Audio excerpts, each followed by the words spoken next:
Welcome to the Westminster Town Hall Forum, where for 29 years we have offered voices of conscience, key issues in ethical perspective. My name is Tim Hart Anderson. I'm the senior minister at Westminster Presbyterian Church, located on Nicollet Mall in beautiful downtown Minneapolis, and moderator of the forum. It's my pleasure to introduce today's speaker. Dr. David M. Lampton is George and Sadie Hyman Professor and Director of China Studies at the Johns Hopkins School of Advanced International Studies and the founding Director of China Studies at the Nixon Center in Washington, D.C. He has served as President of the National Committee on U.S.-China Relations in New York City and as Director of the China Policy Program at the American Enterprise Institute. He is the author of numerous books and articles on Chinese domestic and foreign affairs, including his most recent book, The Three Faces of Chinese Power: Might, Money, and Minds. In this recent book, Dr. Lampton describes China's emerging position of power and influence in the contemporary world as one of the transformative developments of the 21st century, and he asserts that, quote, if U.S. policymakers continue to view China's power in substantially coercive terms when it is growing most rapidly in the economic and intellectual domains, they will be playing the wrong game, end quote.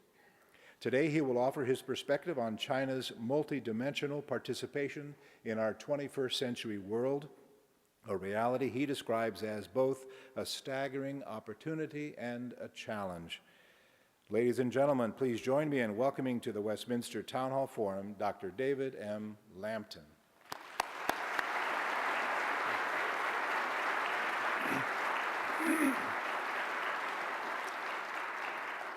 Well, it's wonderful to be in this beautiful sanctuary. I can assure you my usual lecture room at Johns Hopkins is not nearly as grand or conducive to deep thought, and I just couldn't be happier to be here and be able to talk about my favorite subject, and one I think it's important to our children and our grandchildren, namely, what does the fact of 20% of the world's population that are Chinese acquiring more capability of all kinds, how's that capability going to be used, and what does it mean for all of us?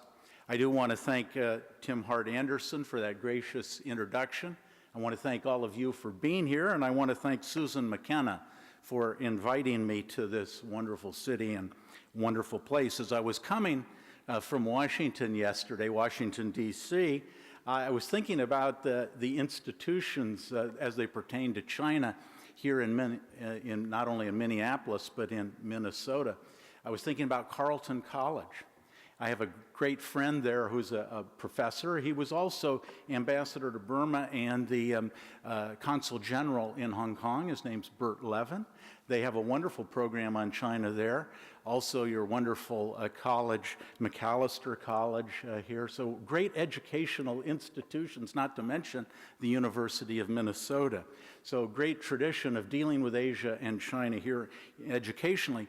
I also am privileged to know the congressman from the 8th District of Minnesota, Mr. Oberstar.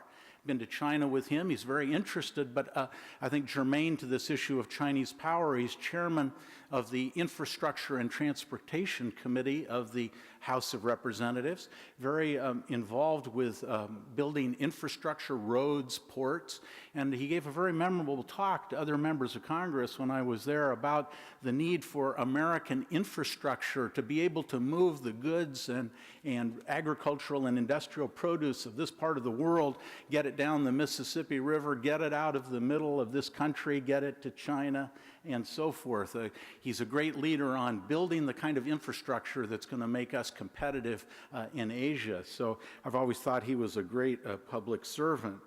I was struck and particularly interested when I received the invitation to come here, because I'm often asked to talk about China, but I'm never asked to talk about China in ethical perspective. And China and its growth, its development is a wonderful ethical issue. And I was thinking, during the Cold War, if you think about it, we were all very worried about nuclear holocaust. Presumably it was going to start in Europe with some Soviet move there. But during the Cold War, in fact, the major hot wars of the Cold War all were in Asia. And one, the Korean War, had a direct conflict between the United States and China. And the other, the Vietnam War, was a proxy war. In fact, we did fight about 350,000 Chinese, along with the North Vietnamese and the Viet Cong in that period. So the long and the short of it is that I think the issue of China and how we accommodate its power is going to be a primary determinant of peace in the 21st century. And much of the war we experienced in the second half of the 20th century had either to do with China directly or indirectly. I might just give you a little personal anecdote that makes this sort of a central, what you might call visceral issue for me. In the Vietnam War, I was an enlisted man in the medical corps of the Army Reserve, and I was in the burn center of Brooke Army Hospital down in San Antonio, Texas. That burn ward was filled with, I think at the height, probably about 200 severely burned people, for the most part American citizens, in the war. And it was a very large general hospital and brightly lit at night. Many years later, my wife and I were down speaking I was speaking in San Antonio, and I said, why don't we drive up and see the hospital? We came up over the rise, and suddenly the hospital was dark. There wasn't a light in it. And I turned to my wife and I said, you know, this is what peace with China means. You can close down a hospital. So in any case, this issue of getting our relationship right with China as it grows in power is not an abstract issue. There are other ethical issues, and I hope in the question and answer period we'll talk about it. But certainly we have the issue, for example, of what you're reading about today, Google's withdrawal from China. Is this an ethically good thing to do or an ethically more questionable thing? And I don't have the answer to that question, but a case could be made to provide more information to the Chinese people, even if it's not perfectly open, might be the ethical thing to do. On the other hand, maybe not cooperating with the regime, pursuing policies of which you don't approve is the ethical thing. Similarly, meeting with the Dalai Lama. That was in the news about a month ago. The president decided to do so, to meet with him as a religious leader. But on the other hand, it may have come at the cost of the breakdown of military-to-military ties, at least for a period, with the United States. So where's the ethical path on that? Or take another question, the obligations that the United States may have towards Taiwan, a small democracy, 23 million people off the shore of 1.3 billion people. Most of our power and economic interests would incline us in the direction of the mainland, but maybe our values incline us more towards Taiwan. What's the balance that we should have in that policy? So the long and the short of it is that almost every direction you turn on China policy, there is an ethical dimension, and I'm not here to tell you, nor do I know what the ethical answer to all of this is. But this is an area of study and exercise of power as a nation in which I think we should think very seriously about the ethical issues, and I welcome the opportunity to sort of cast what I have to say in that larger framework. Now, what I want to talk about today is power, and that would seem to be a topic that wouldn't lend itself particularly to ethical discourse. But the subtitle of my book is Might, Money, and Minds. And I guess if I have a bottom line is that I think China has a strategy. And that strategy is, of course, to increase its military power, the might, but to place the emphasis on increasing its economic power, the money, and increasing its intellectual power, the minds. And those latter two are the core of the Chinese strategy. And for 30 years, the Chinese have been remarkably successful, producing 9.8% compounded growth for the last 30 years on average.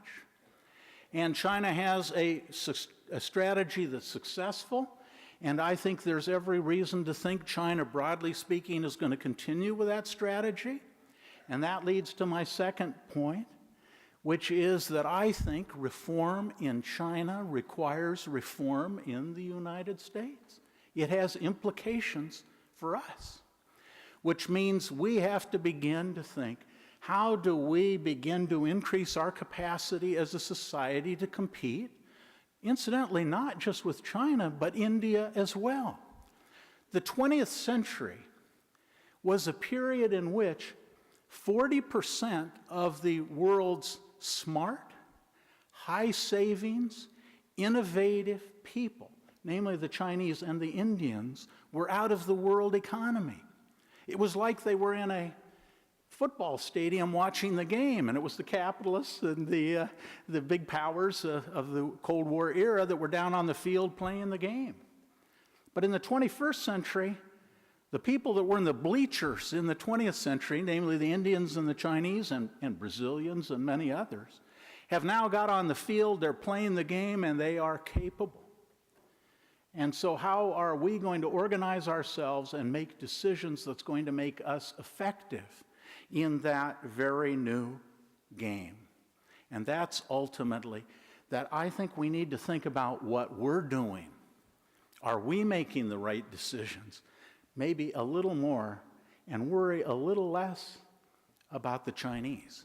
I'm not unconcerned. It doesn't mean we don't have to take into full account what they're doing, but we shouldn't divert ourselves that the game is about the money and the minds.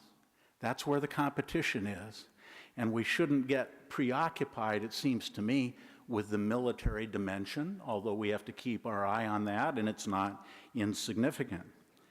Now that's sort of the bottom line of I think, both my book and what I have to say, but I think there's a lot of interesting detail that get us to, or at least got me, to that point.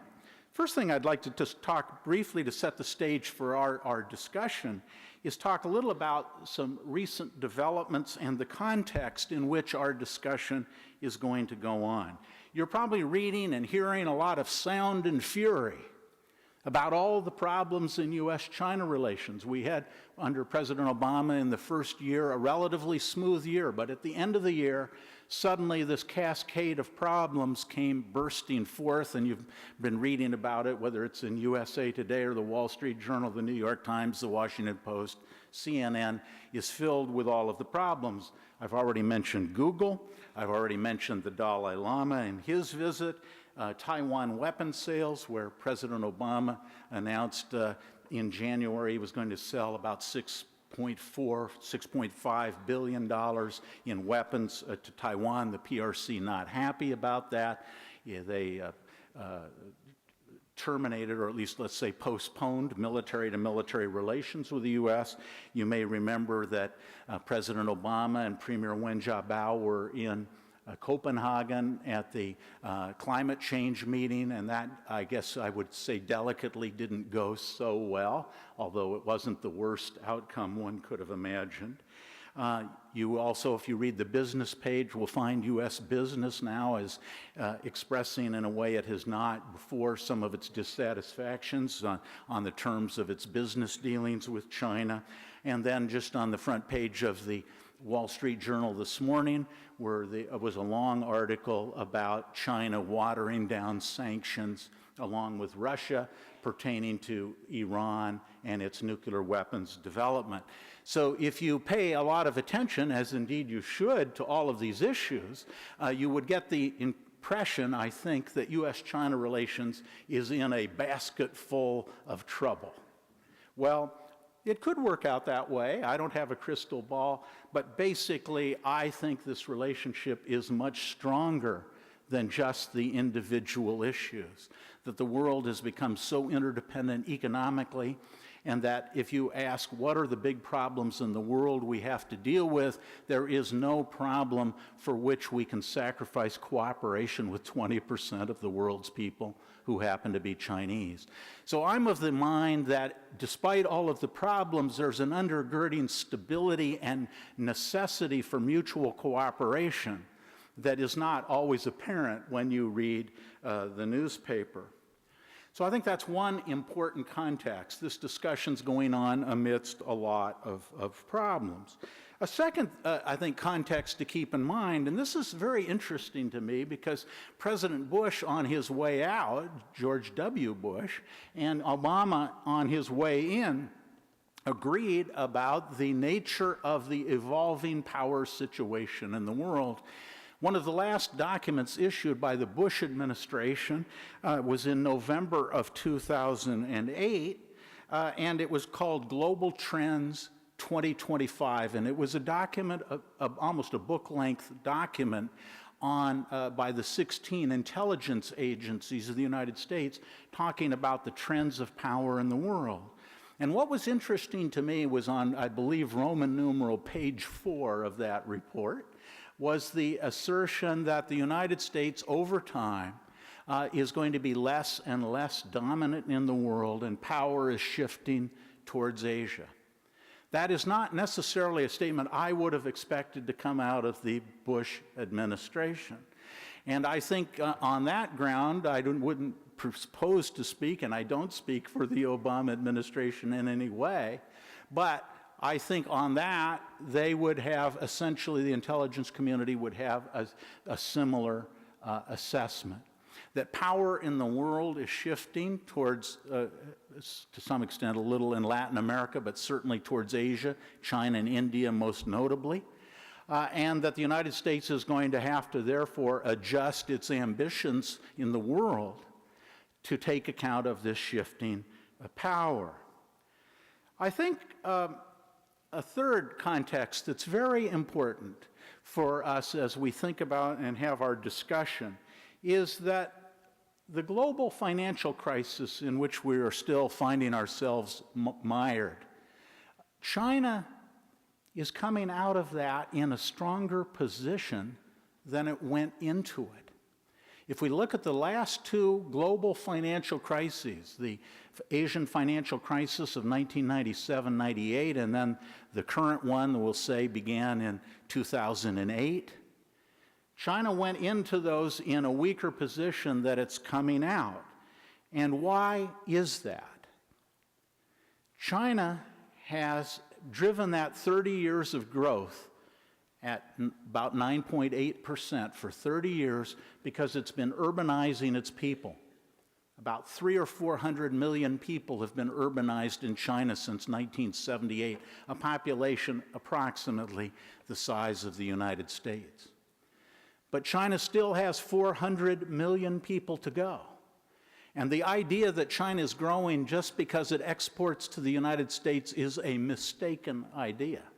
It's true we have a trade surplus. It's true that trade, or deficit, it's true that that surplus is important to China. But China is growing because it's urbanizing and moving its population from the rural areas to the cities, and we have to expect that's going to continue. So China's been able to keep growth in high single-digit numbers throughout this period that's been negative growth in the United States, Japan, and Europe. So China's been able to take advantage of the last two economic crises to enhance its position. Also, when we think of communist China, we may think of undisciplined spending. The Chinese are extremely conservative in their fiscal management. The Republican caucus would wish to be as disciplined as the Chinese are on fiscal management issues. Just give you a few figures.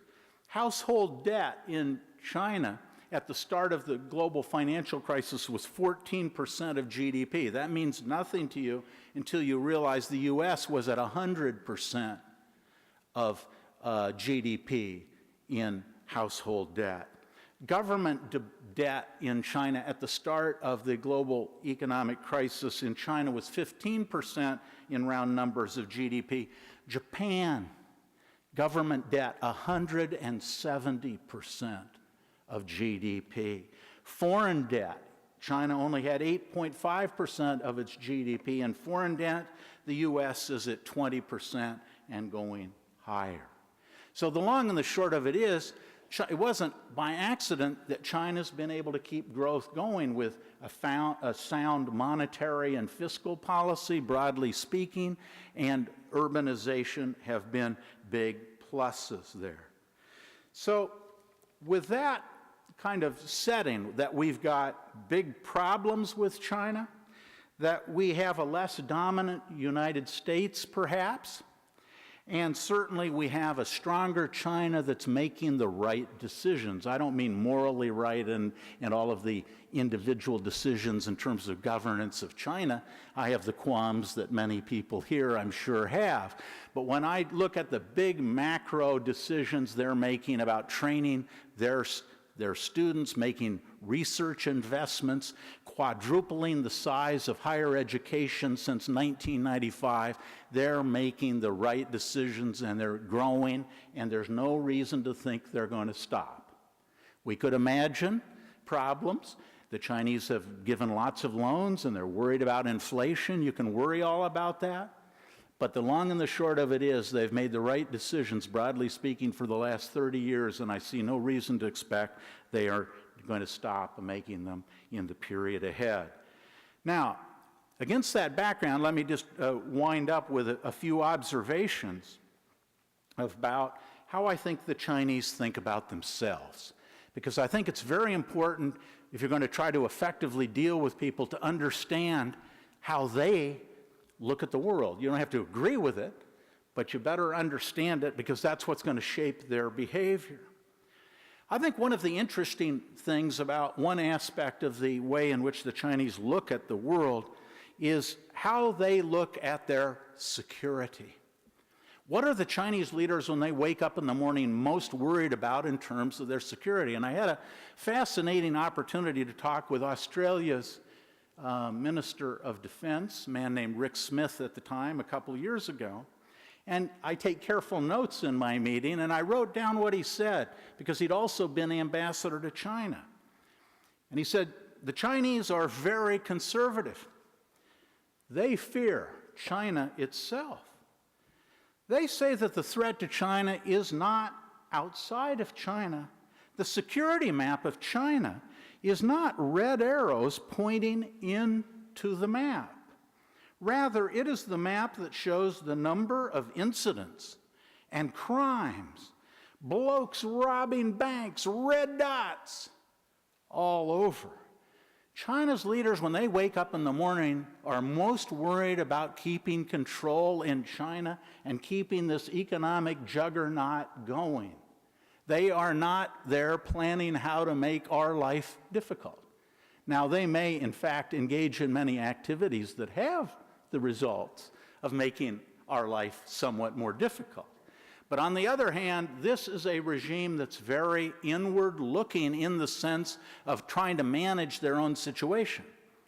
This leads to a second part of their strategy. Therefore, China at the current time is trying to, in effect, reduce external threat and external preoccupation so that it minimizes the distraction of paying attention and then minimizes the diversion of resources so they can focus internally. So my second and concluding point here is that China desperately wants to get along with the United States for the foreseeable future. We can argue out 20 years from now, when they're more secure at home and more powerful abroad, perhaps their policies will be different, and that's a problem. It's an uncertainty. But the one thing you can be absolutely sure of, if we try to limit China's growth now, A, we will fail, because China's destiny is in the hands of the Chinese people. And secondly, we will antagonize the Chinese to build up precisely the capabilities we fear. So I would just end by saying, let's look at the competition with China. Keep the military, the coercive in mind, don't ignore it, but pay attention to what China's doing to develop its economy and its mines, and ask yourself, are we going to be competitive with that? And I think the answer is we've got to get to work. Thank you very much.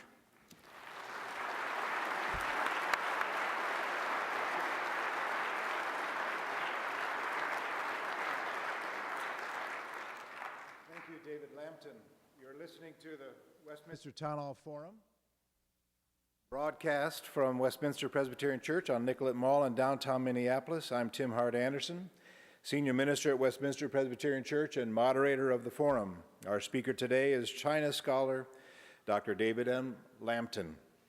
While the ushers collect questions from our in-house audience, I invite you to join us for the next Town Hall Forum on Thursday, April 15th, when Brian McLaren, a leading voice in the emergent church movement, will explore a new kind of Christianity. Additional information can be found online at westminstertownhallforum.org.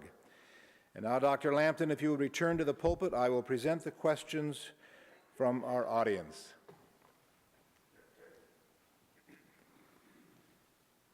How would you assess the quality of news coverage Americans receive on China? Well, that's a good question, and I guess my basic view is I've been looking at that coverage over the last 35 years in a very detailed way. I would say, in all fairness to the mass media, it has gotten better, particularly in the print media. When I first began to interact with China, essentially reporters were located in Hong Kong and Taiwan, couldn't even get into the country. And over the last 30 years, our access has become much better. Also, the Chinese have become much more open with their information, not perfectly so. So I would say generally the coverage has got a lot better. I would say there's just one countervailing thing, and that is I'm permanently frustrated with television coverage, because it just seems, with a few exceptions, the medium requires such short amounts of bursts of intellectual exertion that you're almost forced to simplify beyond the point of any recognition of the complexity of the issue. So I would say television coverage, it's certainly in terms of the 24-hour cable channels and so on, is just, I would say, almost pathetically superficial. But the news media in the print realm, I think, has improved generally. Under what circumstances could the U.S. and China become friends, like the relationship between, say, the U.S. and the European Union, or maybe the U.S. and Israel, where there might be differences, but never a threat to each other's core national interests or survival? Well, you know, I think that should be our national objective.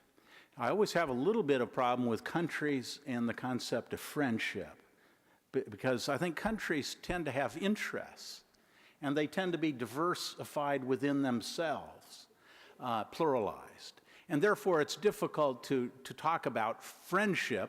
I would agree with Canada and so on, and Britain, we come as close in international affairs to that characterization. But certainly the French, we've had major arguments over NATO. They even withdrew from the military arm of NATO. We have problems all the time in our China policy with the EU, pursuing directions with China we wouldn't prefer they do. So the long and the short of it is, I think we should aspire to that objective. In reality, I think China's a continent. It's very diverse. The U.S. is a continent. We're very diverse. We're at 45,000 per capita GDP. China's probably at 2,000 to 3,000, maybe 4 if you believe some figures. But the long and the short of it is we're at very different stages of economic development. We have different power interests. We're in different parts of the world with different challenges to our security. So I'd be just happy if we got along and cooperated on the issues where we can cooperate, and put to the side some of the more contentious issues to the degree we can. But friendship, I think, is a pretty long way off in a comprehensive sense that you were referring to. Can you describe the current relationship between China and Taiwan in terms of its future? What do you expect that future to hold between those two nations? Well, the China-Taiwan relationship, I would say you've asked this question in March of 2010, and it is in the best shape it's been probably in modern history. I think that we can look around the world at all the things that don't seem to be going so well. Cross-strait relations got lots of problems, but they're moving in the right direction. And strategically, U.S., I think, policy should be to encourage cross-strait reconciliation. We now have a president in Taiwan who has his domestic political problems, to be sure. Not clear he'll be reelected in 2012. At least he has his work cut out for him. But he is pursuing cross-strait reconciliation on the economic front, and if they can move on the economic front, there's already talk, both by the president of China and the president of Taiwan, of moving at some point towards a cross-strait military agreement or peace agreement. I think all of that is profoundly in the interests of the United States, and I think we ought to do everything that is appropriate to nurture that process. Now, if the current president of Taiwan somehow stumbles in terms of his own domestic politics, is not reelected, there is waiting in the wings a party called the DPP, the Democratic Progressive Party, that would, I think, push for more independence of Taiwan, and that would stimulate China to be, let's say, much more belligerent from an American perspective. And let's put it that way, I think it would not either be in our interest, nor for that matter, the interests of Taiwan and the PRC. So long and the short of it is, I think it's moving in a positive direction. We ought to see how we can help that. Can you describe China's relationship with North Korea and how they can influence or guide, perhaps, that nation to come back into the community of nations in a new way? Well, I don't want to be facetious with a very serious question, but you're always struck by something sometimes somebody says. And one of my Chinese friends, when I ask him pretty much that question, he says, you know, we have a long experience with the North Koreans. Not only have we lived next door to them, but with the communist regime, we've lived next to it since 1949. With friends like the North Koreans, who needs enemies? So the truth of the matter is, I think that the Chinese are pretty frustrated with their neighbors. The difference is we are at about 6,000 or 7,000 miles removed, and the Chinese aren't. And therefore, they worry an implosion or disorder in North Korea would spill refugees towards China, and an area of China, the Northeast, that's having a lot of problems. So this is a perfect example of where the United States and China have a common interest. China does not want a nuclear North Korea, which it now has. And certainly the United States doesn't. But the U.S. is willing to entertain some means by which, or at least in the past, was talking about using means to change that situation in North Korea that the Chinese found very frightening, given the fact that they're their neighbors. Incidentally, the South Koreans found it very frightening, some of the proposals as well. So I think the Chinese bottom line is that regime change is not in China's interests, or at least rapid regime change. What's in China's interests is evolution of the North Korean regime in the way China itself has evolved since Deng Xiaoping began openness and reform in '78.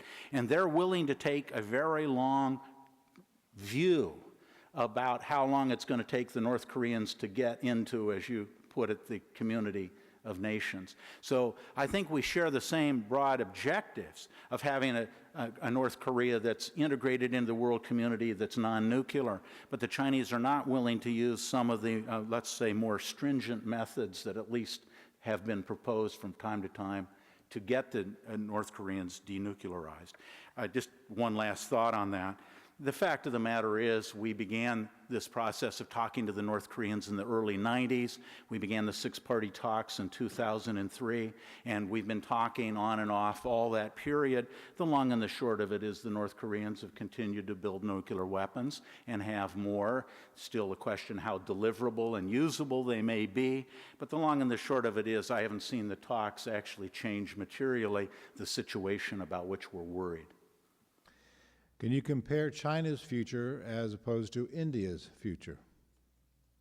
Well, this is a very both speculative question and important question, and it brings in the difference between what is your expectation for a more authoritarian regime on the one hand and a more democratic regime on the other.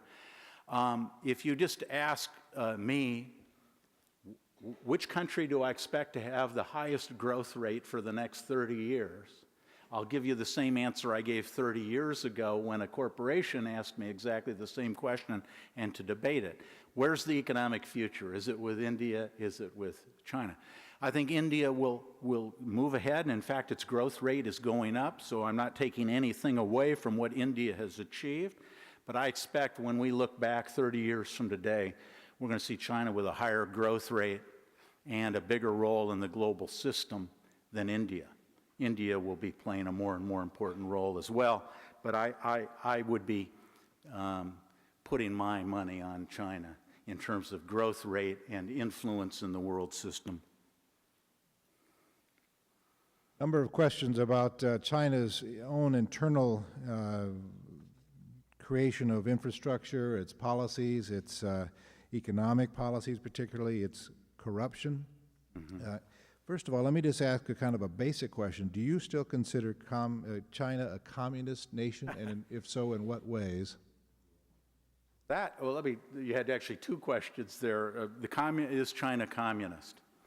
Well, of course, if you mean communist, does it have a communist party? Yes, it has a communist party with 73 million people in it, about the size of Iran in round numbers, and that party is pretty much dedicated to maintaining its political monopoly, at least on national level issues.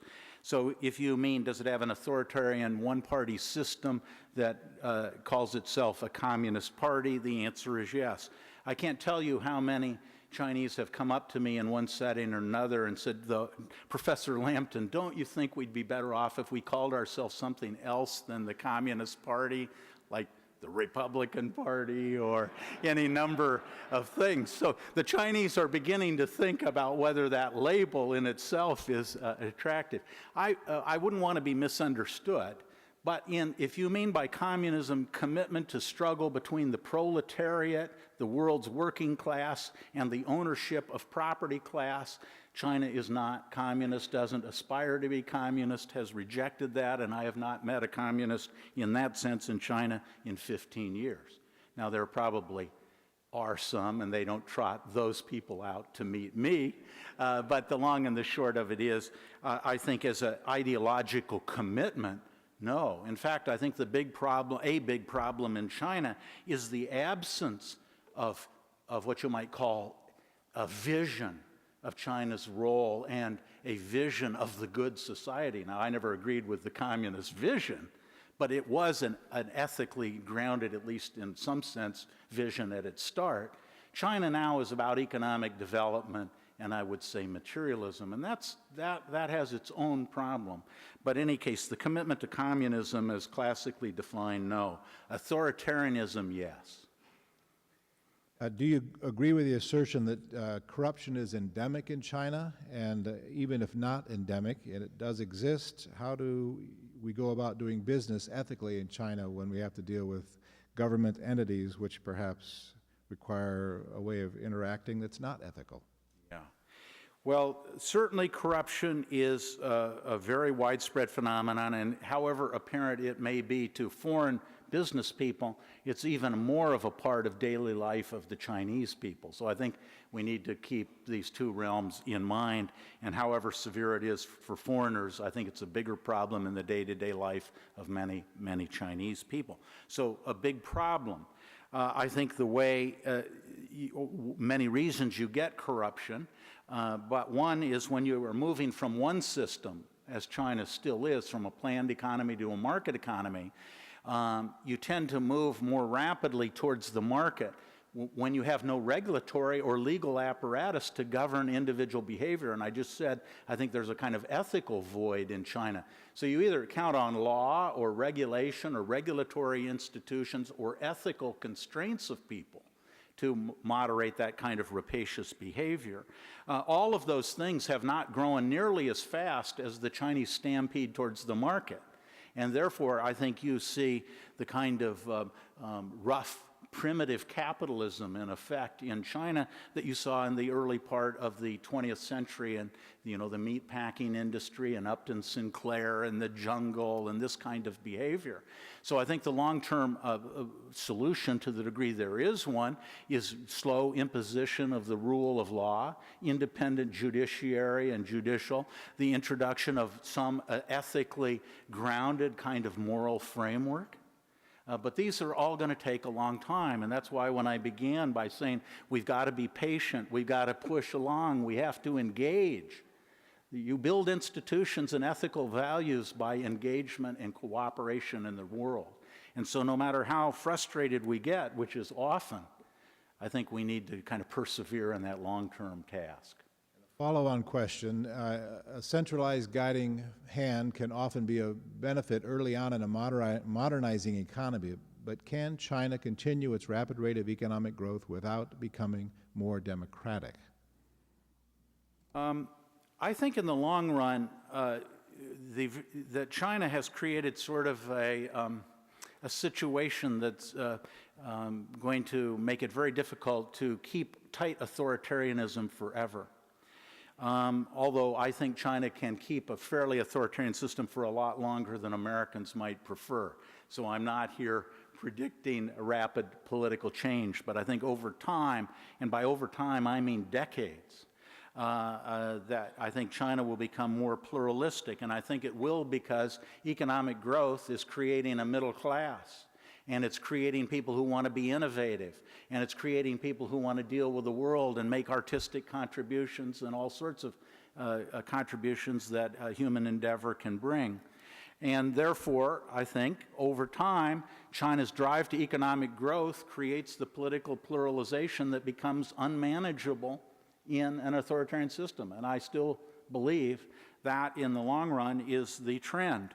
In the short run, you have to kind of acknowledge that China's leaders have been very good in dealing with this growing pluralism and still keeping tight political control. And I hate to keep going back to the Google example, but here's a brand new technology that facilitates communication of a very pluralistic, fragmented kind of way, very difficult to control. And I think most observers of China's control of the internet would say that the Great Firewall of China has been a whole lot more successful in a narrow sense than many people would have predicted. I think the Chinese learned from the Tiananmen incident to, as they would say, nip political problems in the bud, and their public security has become much more sophisticated. So you'll read a lot about China's authoritarian system, that you get the growth of capitalism and market economy, but you're not getting the growth of democracy. I think in Chinese society, people are much more free and able to express their views. So at the personal level, it's just been a political transformation. But at the institutional level of being able to challenge the party for control, that's got a long way to go, and the Chinese leaders have proven themselves more capable of maintaining that control than I think a lot of people might have guessed 20 years ago. Several questions about the demographics of China, and particularly the matter of a one-child per family policy, and the disproportionate number of males who are now growing into adulthood. What kind of impact will that have on China as a nation, particularly in terms of your classifications of might and mind and money? Yeah. Well, that's a wonderful question, and it gets us to this whole ethical issue, or at least the ethical context for thinking about governance decisions within countries or international relations. I think, in all fairness, you would have to acknowledge that the one-child policy in China, there are probably about 300 million fewer people in China today than there would have been in the absence of the one-child policy that began in 1978. So China has, in effect, restrained its growth, which has allowed its people to grow their per capita income. And that's a huge moral achievement. China has moved about 300 million people, maybe 400 million people, out of absolute poverty, a bigger population than the United States. So that's a huge moral plus. I'm not attributing all of that to that one-child policy, but it played a role. But that, like everything in life, came at huge moral cost. Well, first of all, how did you get the one child to be observed for as long as it was? That system, incidentally, is breaking down to some considerable extent. Well, there was a lot of coercion. When I first went to China, you went into a commune. They had communes when I first went to China, health center, And up on the wall was the name of every woman of childbearing age in the village or in the brigade or the work team, as they called them. And it had their monthly cycle on the other axis. And they knew when pregnancy could occur, and the village intervened to remind people that you weren't authorized to have a child. Well, that's not the China you're in now. There are no communes. There are no people doing that monitoring. There are lots of other ways to, and people are getting richer, and women are getting jobs, and you get this sort of demographic transition. So we've come a long way from that. But this came at moral cost in terms of free will or freedom. But it also brought many practical problems. First of all, now you have one child responsible for potentially supporting 2 adults. You're going to have China by 2040 is going to be an older country than the United States. And the issue is, will China be rich before it's old? And that's the real race China's leaders are in. So this one-child policy inverted the demographic pyramid. And so now, in the year 2000, you had about 6 workers for every retiree. By 2040, it's going to be 2 workers for every retiree. That's going to be a huge tax burden. And then you mentioned the gender imbalance. China now has about 119 males for every 100 females. Well, we just don't even need to speculate on what kind of social problems that creates. It's feeding prostitution, illegal immigration of women on the border areas. It's feeding kidnapping of women in one part of the country and sale of them in the other. This is a huge problem. So, this is what I tell my students. You should thank the Lord every day that you're not a Chinese leader. Because, in fact, how do you weigh that 400 million people out of poverty, the increased welfare of the Chinese people that are there, against all these huge moral and practical costs? I don't have the answer to that. Several questions about U.S. debt to China and the capacity of China to influence U.S. behavior because of our debt. To what extent are they willing to exercise that kind of influence on us? What happens if they start calling the debt in? How would we react? Well, that's the, let's see, it's the it's about the $1.9 trillion question that's just been asked there. China has about 2.4 trillion or 2.5 now trillion in foreign exchange reserves, about which roughly 2/3 is held in U.S. dollar denominated assets. So near 2 trillion in U.S. debt.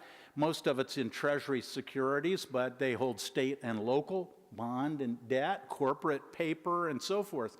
I think it's probably accurate to say no one may have a full accounting, actually, of how much how much paper and debt, U.S. debt, that the Chinese have. But my main point isn't to argue about the numbers. They're big. China's the biggest holder of U.S. foreign debt, at least it was last month. We're close with Japan here. But I think there's a more practical point I would want to make to our listeners and the audience, and that is China's not buying this debt as a favor to the U.S. This is what I mean. There's a difference between friends and countries. China is buying this debt because it's the safest place to put it with the highest return and the highest liquidity, and that's why China's buying that debt. Now, we got to make sure that we are the safest place to put your money and that it remains liquid. That's in our interest to maintain a market like that. But China's not putting that money as a favor to us, and that's why, in the course of this crisis, broadly speaking, China's been buying more debt, not less. Now, there have been a couple of months, and I think over the long run, China wants to reduce its exposure in our market. I think there's a lot of criticism in China. They become too much dependent on U.S. dollar assets. Also, the interest rate's been so low, the Chinese are practical people, say, we're loaning the Americans this money for, 2 or 3%. We could put it in better things. We could be buying timber in Canada, iron ore, as they recently did in Minnesota. China's beginning to make investments all over the country, including Minnesota, to get higher returns on this money. So even if China liquidates some of its debt over time, which U.S. held debt, they will, I think, diversify and probably in some sense go towards more foreign direct investment that will have higher returns. But once again, I think in general, not in security areas, but generally speaking, the U.S. should welcome Chinese foreign direct investment in job-creating enterprises. And I was in Ohio, taught at Ohio State in the 1970s and 1980s in what we called the Rust Belt period. And I'll tell you, the Japanese, when they came in and built an auto plant in Marysville, Ohio, the people in Ohio were pretty happy about that. And I see now the Chinese investing in South Carolina, as I mentioned, in Minnesota, in Kentucky, and the people that are getting jobs in those factories or those enterprises, I think, welcome it as long as it's according to labor standards and all of the observant of regulation and so forth, and not in a security area. So the long and the short of it is, I think there's a lot of talk because people see 1.8 trillion in debt, and then you say, well, what if they sell? Well, if they sell all that, the price, the U.S. dollar is going to fall. And if the U.S. dollar falls, what's the value of that $1.9 trillion they have? So the Chinese, you know, it's the old story. If you loan the bank, if the bank loans you $100, the bank's got you. If you borrowed $100 million from the bank, you've got the bank, right? So in some way, I think there's a little too much anxiety about the Chinese unloading debt. Very quickly, are you hopeful on China and Tibet? We have just 30 seconds. I would say if I was hopeful on the Taiwan issue, I am not hopeful on the Tibet thing. I think I've been to Tibet twice. I've met His Holiness the Dalai Lama on 3 occasions. I am struck, like everybody else, with the tragedy of their circumstance and their treatment, both particularly historically, but also more recently. So it's not out of insensitivity. But the long and the short of it is, Tibet, just the Tibet Autonomous Region, is twice the size of Texas. It has 2 million people. The Greater Tibet has only 6 million people in it. And what we are seeing is a Han population of roughly 1.3 billion marching across a continent, just as we marched across a continent. And this had very tragic outcomes for the indigenous people that lay in the path of that expansion. Thank you, Dr. David Lampton.